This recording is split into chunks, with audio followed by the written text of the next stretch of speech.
Hello guys, bienvenue sur la chaîne secondaire. Important les gars, il faut s'abonner. Je vous mets une petite intro. L'intro de cette chaîne arrivera bientôt. On va développer cette chaîne, hein, bien entendu. On en a tous ça dans les cours de récré, dans les rues ou dans les magasins. Ils nous foutent mal à l'aise et ils nous retournent l'estomac. Je parle bien entendu des enfants roquemoutes. Ah, dégueulasse, ignoble. J'aime beaucoup cette intro. Bon, on va faire une petite intro dessus. On va faire tout ce qu'il faut. Inviter, potentiellement un podcast aussi. Vous êtes nombreux à me demander un podcast. Je suis dessus, donc on va probablement le faire. Mais pour ça, il faut de la motivation. La motivation, elle vient de vos j'aime, elle vient de vos commentaires, elle vient de vos abonnements. N'oubliez pas, vous êtes sur la chaîne secondaire, les gars. Abonnez-vous, c'est important. Les grappleurs, les jujiteros, abonnez-vous, c'est très important. Je pense inviter des têtes du jiu des anciens, des nouveaux, etc., etc. Aujourd'hui, on se retrouve pour une nouvelle analyse vidéo. Nouvelle analyse vidéo, donc on est au Hardcore Fighting Reality Show. Voilà, pas besoin d'en dire plus, vous avez compris. On va analyser un sparring à randori de grappling entre Khamzat Chimaev et Luke Rockhold. Luke Rockhold, OG, légende de l'UFC, un champion de l'UFC, champion du Strikeforce, un bon grappleur, bon striker, qui a combattu au CGI de Craig Jones d'ailleurs. Donc Luke Rockhold qui est habitué des super fights de grappling, hein, qui a un niveau au sol, hein, qui a un niveau en lutte, etc. Et ils vont faire un petit randori là, dans cette émission russe, il me semble. Il me semble que c'est russe. Et c'est parti.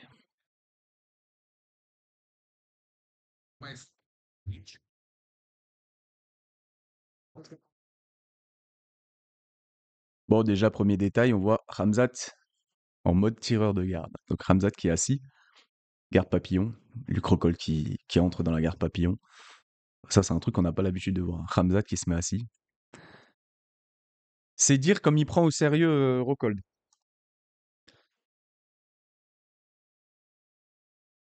Ah, double under, 10 doigts.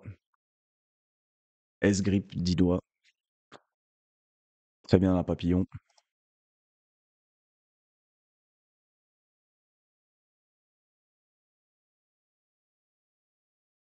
Hey, ça c'est propre, ça rentre en clé de jambe.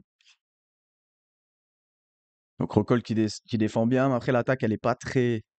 C'était pas une attaque très agressive, hein, c'était tout en souplesse. Mais déjà, ce qu'on peut remarquer chez Khamzat, c'est qu'il a des vraies aptitudes de grappleur. Des vraies aptitudes, ça veut dire comment il a réussi à tourner pour rentrer sur la clé de jambe, euh, la, la, la, la mettre à sa gauche pour éventuellement attaquer une clé de talon intérieure. Et il a fait ça vraiment avec souplesse, c'était propre techniquement, il n'a pas forcé. Voilà, Rockhold, il a défendu bien. Donc là, on n'est pas sur un sparring à 100%. En tout cas, pour le moment, je pense que ça va monter en intensité. J'ai déjà vu ce sparring et je le revois aujourd'hui en même temps que vous, mais je l'ai déjà vu quand il est sorti.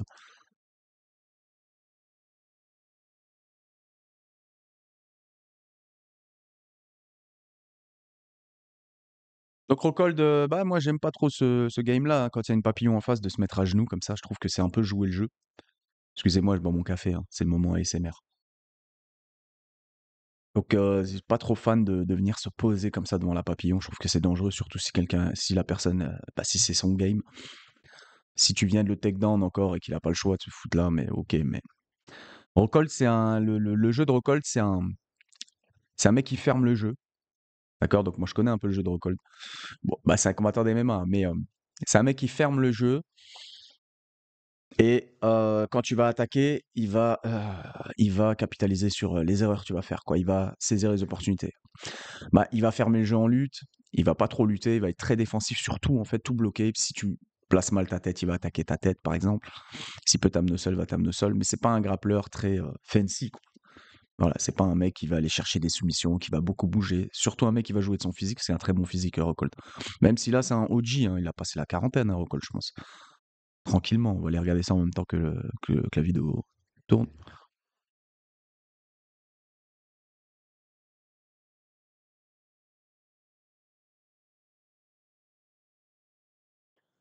Donc là, vous voyez, Khamzat, ouais, 40 ans.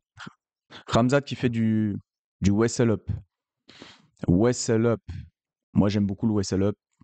Wrestle up, c'est de la stratégie, hein, pure et dure si tu luttes mieux qu'un mec, mais que le mec veut pas lutter avec toi, tu sais que tu vas perdre du temps parce que le mec va tout fermer. Euh, Bah, ce que tu peux faire aussi stratégiquement, si tu sais que le mec va tirer la garde, c'est que tu tires la garde avant lui, tu te mets assis, alors que tu es le lutteur dans l'histoire, tu es censé gagner cette top position depuis la lutte debout, et à partir du sol, tu vas créer une connexion et te lever. C'est ça qu'on appelle le wrestle up. J'aime beaucoup. Il y a Nicky Ryan qui est très fort en wrestle up. Euh,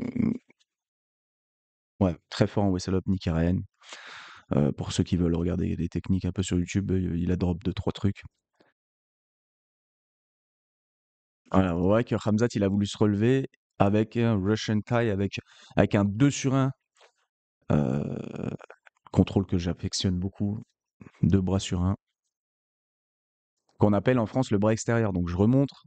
En fait, vous voyez là, Khamzat, comment il se positionne, il est assis, mais regardez, hop, il va poser un genou au sol. Donc ça, c'est vraiment typique du mec qui va lutter d'en dessous. Hop, il se remet assis.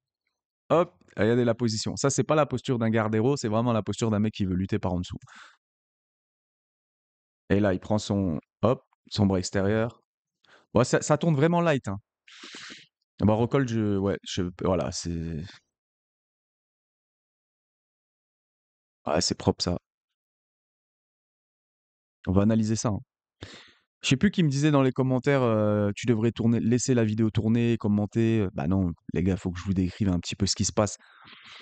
Les grappleurs là, bon bah ils comprennent, je peux laisser tourner la vidéo, mais le but c'est d'apprendre. Si je mets pas pause, vous allez rien comprendre à ce que je dis. Donc voilà, ce que je vous disais tout à l'heure, c'est que je suis pas très fan d'aller se poser volontairement dans la garde papillon. Il y a certains grappleurs de haut niveau qui le font parce qu'ils maîtrisent très bien le passage.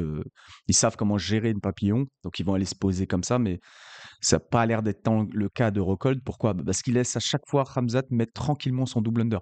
Quand vous êtes en papillon, soit vous avez over-under, soit vous avez le 50-50, c'est un bras dessus, un bras dessous, soit vous avez le double under, les deux bras à l'intérieur. Vous voyez, comme ça, là, comme il est Khamzat.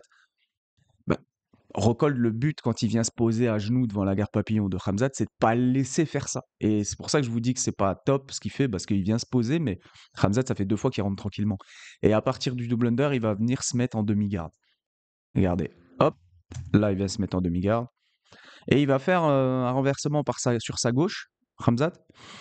Euh, une variante du John Wayne. Ça ressemble à un John Wayne, renversement de John Wayne. Sauf que son pied gauche n'est pas sur la malléole. Vous allez voir, il va aller pour le déséquilibrer sur sa gauche et il va rentrer son bras droit sous la cuisse gauche de Rockhold pour rentrer en clé de jambe. Donc c'est une belle transition, bien technique. Allez, hop, là, il va pour renverser Rockhold. Et vous voyez, Rockhold, il pose sa main droite. Il bloque le renversement, mais du coup, il y a sa jambe gauche là. Et Khamzat, il va aller bras droit à l'intérieur de la jambe. Regardez, hop, il fait sa transition single X sur la clé de genou.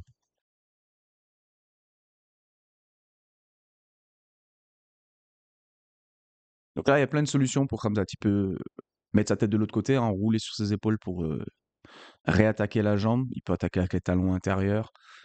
Euh, il y a pas mal de choses. Rockhold, il va défendre les mains. Il va défendre au physique, hein, le bloqueur de jeu typique. Voilà, il va contrôler les grippes pour pas que Khamzat ne parte sur la clé.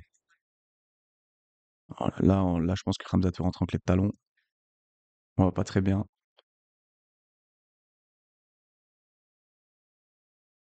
C'est mal filmé, hein, c'est dommage.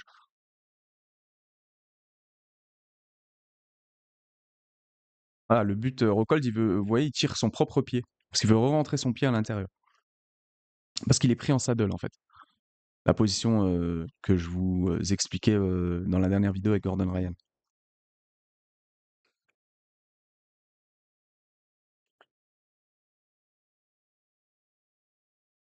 Voilà, et Rockhold, tu vois qu'il a de la force, hein. Donc il défend assez bien. C'est une défense basique, on ferme le jeu.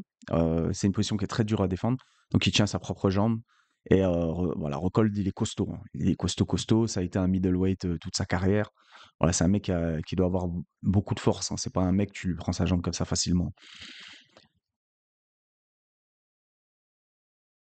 Ah, ce qui est intéressant, c'est que Khamzat vient de faire ce que je vous disais que éventuellement Gordon Ryan pouvait faire. Vous vous souvenez? Contre Bonical, où je vous disais il était en saddle, il a utilisé la stratégie Kani Bazami pour amener au sol. Mais ensuite, ce qu'il faudrait faire, c'est aller depuis le double trouble ou le saddle remonter en e-cut. Bah, c'est ce qu'il vient de faire Khamzat, regardez. Vous vous souvenez, Gordon Ryan, il était là, il attaquait les jambes. Il n'avait pas le droit d'attaquer les jambes de Bonical, mais il avait réussi à amener au sol Bonical avec le Kani Bazami. Et je vous disais, il y a une technique où le principe, c'est de remonter en e-cut à partir de cette position. Bah, regardez ce qu'il va faire Khamzat. Hop, il sort sa jambe et regardez. Là, il va se placer pour un e-cut. Bah, c'est de ça que je vous parlais dans la dernière vidéo. Donc, bah, c'est parfait. Et là, bah, comme d'hab, hein, le Dars.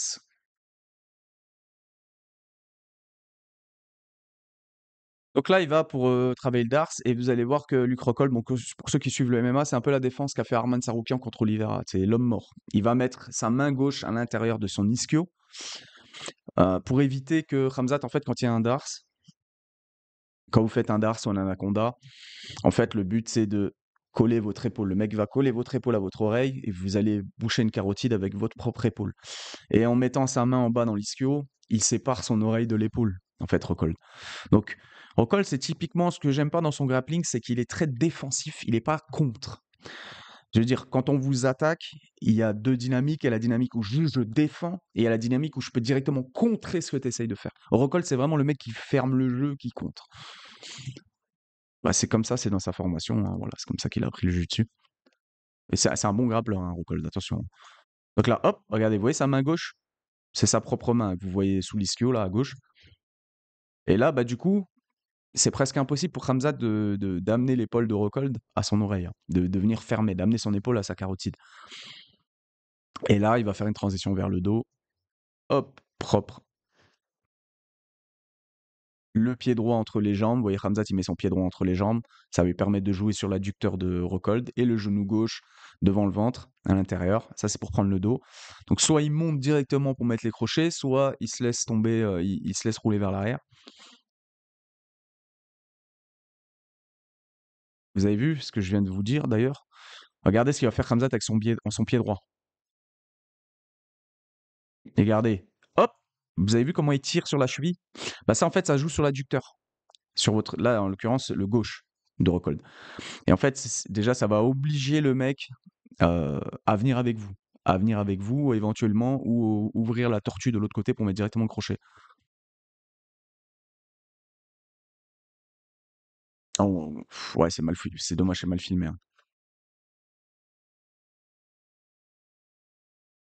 Donc là, Rockhold, ce qu'il essaie de faire, alors ça, c'est un renversement que j'aime pas. Je suis pas fan de ce truc. C'est un espèce de pendule depuis la side. Je le crois que c'est ce qu'il veut faire. Je suis pas certain.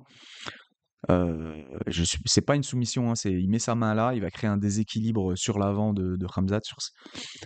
Euh, ou est-ce qu'il fait vraiment ça pour renverser ou il fait pas ça juste pour bloquer les mouvements de Khamzat, laisser le temps écouler? Je serais même pas étonné. Et Khamzat, ben, intelligemment, crossface, hein, vient mettre son avant-bras dans la gorge de Rockhold, hein, tout simplement. Donc là, c'est compliqué. Hein.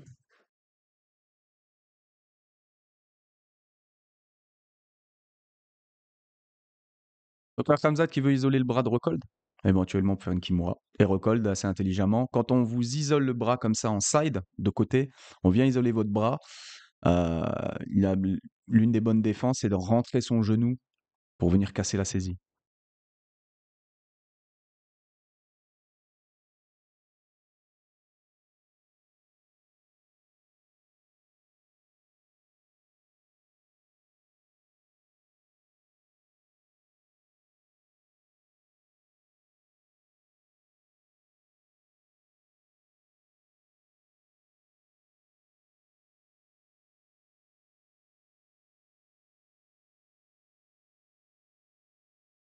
Et tout de suite, dès que Rockhold a réussi à faire sa langouste, à faire son carré, à se remettre en tortue, Khamzat, ça le dérange pas de laisser de l'espace, de laisser remonter, parce que tout de suite, il met en place, là, vous voyez, bah, son Dars. Hein. Donc le but, c'est de casser la tortue de Rockhold, l'obliger à tomber sur son épaule et set up le Dars. Allez, hop, il le remet sur son épaule. Rockhold, il fait la même défense que tout à l'heure, mais quand même, il y va quand même, Khamzat. Regardez.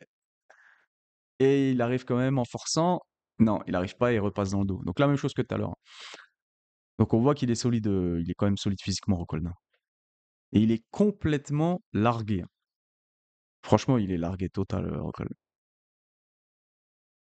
Et vraiment, il se fait, franchement, il se fait rouler dessus, quoi. Il est largué, vraiment.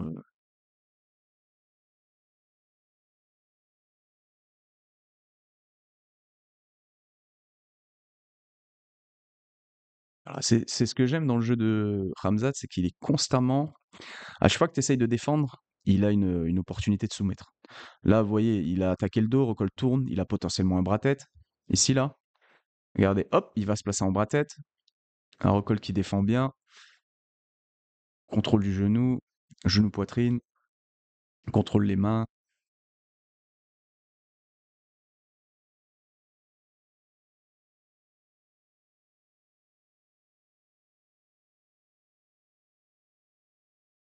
Et Rocold, il a 40 ans, quoi. Enfin, il n'a pas 50 ans, il a pas 40 ans. Je veux dire, ça va. Et on parle de grappling, on parle pas d'MMA, on parle pas de striking. Il a 40 ans. Là, il en fait 60, hein. Je parle pas physiquement, mais dans le combat, hein. Vraiment, c'est impressionnant comme il se fait rouler dessus, quoi.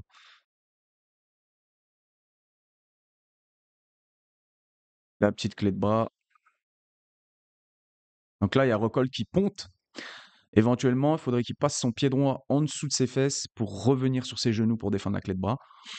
Et on a Khamzat qui veut casser la saisie, là, le nœud qu'a fait le bras d'honneur. Donc le nœud là, ça s'appelle le bras d'honneur, hein, tout simplement. Vous avez compris, c'est un bras d'honneur. Et pour casser la saisie, Khamzat, intelligemment, il tombe au nord. En fait, il va tomber du côté de la tête vers la tête de Rockhold pour casser la saisie. Mais là, Rockhold, il est vraiment bien placé. Je pense que c'est compliqué là de sortir les bras. Il y a d'autres choses à faire ici. Ah, et Rockhold, il arrive à remonter. Et là, le but, voilà, c'est il essaye de passer sa jambe devant le visage de Khamzat.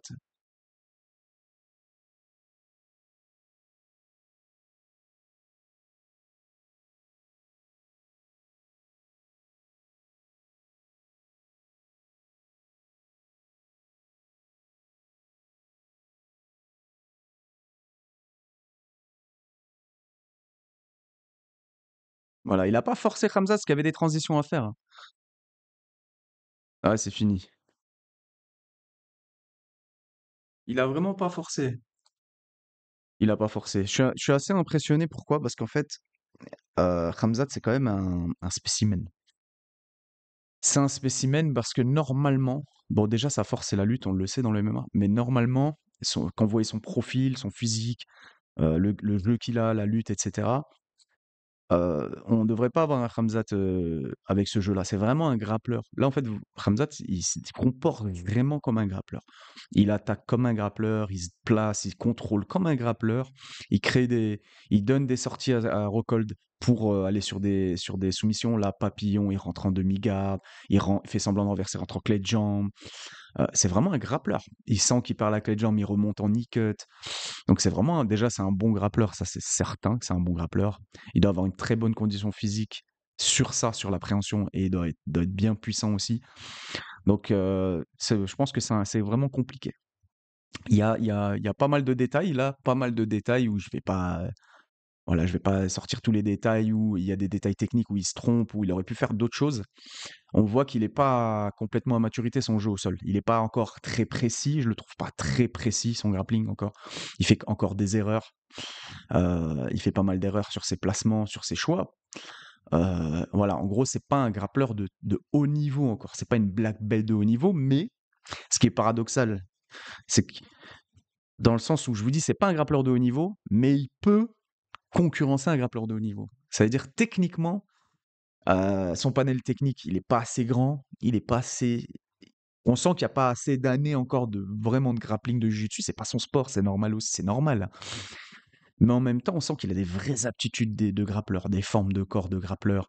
Il se déplace comme un grappleur. Il n'a pas ce grappling d'un lutteur du MMA qui met des grosses positions, qui serre, qui bloque tout, qui attend. Non, non, il a un vrai grappling, en fait. C'est un vrai grappleur. Donc c'est vraiment beau.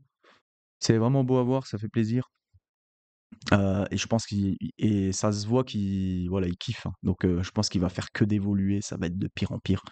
Mais je vous disais, ouais, c'est pas un grappleur de haut niveau, mais qui va te concurrencer un grappleur de haut niveau. Pourquoi? Bah, parce que déjà, pour le mettre sur le dos, je vois très peu, voire aucun grappleur au haut niveau qui peut le lutter, le mettre sur le dos. le dominer en lutte. Ça va être très compliqué de le dominer en lutte. Faudrait peut-être un Nicky Rod, le frère de J-Rod, et encore, je pense que Khamzat le lave en lutte. Nicky Rod contre Khamzat Chimaev, c'est un super fight que j'aimerais bien voir. Ça, je trouve que ce serait un super fight de fou. Nicky Rod, je vais vous montrer c'est qui pour ceux qui voient pas, pour vous le remettre. Voilà, c'est lui Nicky Rod. Donc il a gagné le CGI, à plus de 80 kilos, qui a gagné le million. Donc ça ferait un match très intéressant. Ouais, bon, vous voyez pas à l'image, bon, c'est pas grave. Donc ouais, non, Khamzat, très bon grappleur. Bon grappleur, vraiment bon grappleur. Mais voilà, aptitude physique, voilà, il a des prédispositions physiques, hein. Il est grand, mais il reste quand même très rapide, athlétique, il est puissant, il a l'air intelligent dans son sol. Mais je pense il y a des progrès encore à faire, hein. Il se précipite en fait, voilà, il y a beaucoup de précipitation dans son jeu. Mais on voit en même temps que c'est pas très sérieux. Par contre, je suis vraiment étonné à quel point Rockhold se fait rouler dessus. Il est largué, enfin voilà, on dirait un vieux, avec son collant là, son bas de contention, non, il a vraiment un flow, il se fait vraiment éteindre. Et en fait, Rockhold aurait été moins ridicule, ouais, c'est peut-être un abus de langage, hein. Bien entendu, je respecte Luke Rockhold, je dis juste que il aurait été quand même moins ridicule s'il avait lutté, en fait. S'il était resté debout, il avait tout fermé. Khamzat aurait réussi finalement à le mettre au sol, hein, et Rockhold aurait vraiment fermé, il se fait mettre au sol, il fait tout pour se relever. Mais Khamzat, intelligemment, je pense que ce qu'il a voulu faire, peut-être inconsciemment, c'est que dès le début, il s'est mis assis, c'était vraiment pour prouver qu'il avait un vrai sol. Et c'est ce qu'il a fait en fait pour moi. Parce que s'il avait lutté, il n'y aurait rien eu d'impressionnant, on le sait. Khamzat, il aurait lavé Rokoldo en lutte, Rokoldo aurait tout fermé, on n'aurait pas vu grand-chose. Là, on a vraiment vu un petit panel technique, des vraies aptitudes, un vrai niveau, parce que Rokold, c'est un vrai compétiteur de grappling, reconnu. Alors, est-ce qu'on voit ça sur son Tapology? Quand vous faites les super fights professionnels, en général, vous avez ça sur le Tapology. Est-ce qu'on a palmarès grappling? Est-ce qu'on voit des choses en grappling? On a boxe, on a grappling, ouais. Patrick Downey, donc il a été au CGI, hein. Grappling, Canceled, donc il devait affronter, ok, il devait affronter Craig Jones. Il a perdu la décision contre Nick Rodriguez, voilà, dont je vous parlais. Donc ça, c'est les matchs de grappling professionnels. Donc voilà, il est vu dans le milieu comme un grappleur professionnel invité par des grosses orgas. Donc c'est quelqu'un qu'on prend au sérieux, hein. Quelqu'un qu'on prend au sérieux. 10 soumissions dans son record. Il faut savoir, sur 16 victoires, il y a 10 soumissions. Il y a 10 soumissions. C'est pas rien, hein. C'est pas rien. Donc il a mis un étranglement arrière à Lyoto Machida. Il a mis une guillotine à Bisping. Tim Butch, il se rappelle de Tim Butch. Il a mis une Kimura à Tim Butch. Étranglement arrière, étranglement arrière, étranglement arrière. Donc voilà. Rockhold, en MMA, il est vu comme un bon grappleur, un bon striker, hein. Enfin, c'est un combattant assez complet. Et donc voilà, il lui roule dessus, hein, Khamzat, vraiment. Bon, j'ai déjà analysé la chose, hein, vraiment, Khamzat, il va encore progresser, il y a une marge de progression. Il y a une marge de progression, après, c'est son jeu, il est comme ça, son jeu, il laisse pas mal d'espace pour se créer des opportunités. Et ouais, non, c'est vraiment une galère. Lui, s'il y a un endroit où je le vois pas perdre, c'est en préhension. Tout ce qui est lutte, grappling, c'est pas demain la veille, il y a quelqu'un qui va le mettre dans le mal. DDP, à la rigueur, si DDP, Dricus du Plessis, il le touche. Un scénario où DDP, boum, drop Shimaev et après saute sur la tête et lui arrache la tête, c'est un scénario possible parce que DDP, c'est aussi un grappleur reconnu.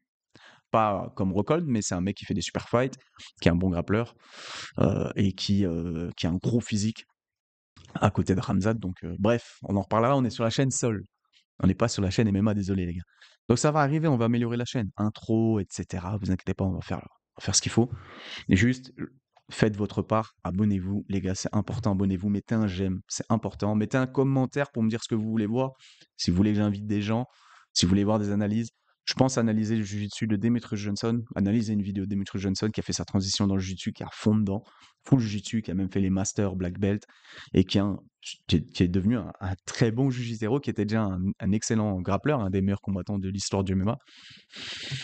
Donc peut-être Demetrius Johnson, n'oubliez pas les gars, Prozis, ici c'est pareil, TFS, vous avez moins 10%, vous ajouter mon code aux autres sur le site, Vous avez mes cadeaux. À chaque fois, vous avez des cadeaux quand vous commandez avec mon code, l'envoi gratuit, etc. N'oubliez pas Wicked One, les grappleurs. Rashguard Short, c'est sur Wicked One, la qualité, ça bouge pas. TFS 20, 20%, tranquille. Bon, à la prochaine les gars, merci. Bye bye.